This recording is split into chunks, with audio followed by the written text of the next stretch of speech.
ഈശോമിശിഹായ്ക്ക് സ്തുതിയായിരിക്കട്ടെ. ഏശയ്യായുടെ പുസ്തകം 20-ാം അധ്യായം. ഈജിപ്തിന് അടയാളം.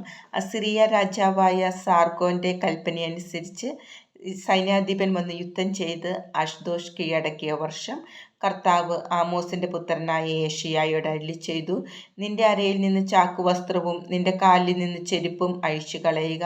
അവൻ അതനുസരിച്ച് നഗ്നനായും ചെരുപ്പിടാതെയും നടന്നു.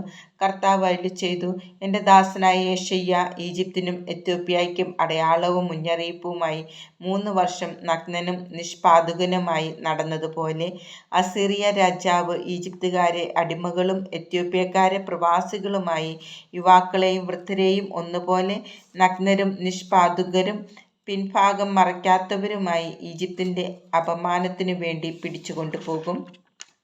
അപ്പോൾ അവരുടെ പ്രത്യാശയായ എത്യോപ്യയും അവരുടെ അഭിമാനമായ ഈജിപ്ത് നിമിത്തം അവർ വിസ്മയിക്കുകയും സംഭ്രാന്തരാകുകയും ചെയ്യും.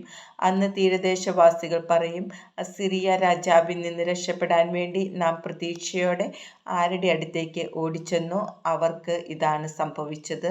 പിന്നെ നാം എങ്ങനെ രക്ഷപ്പെടും?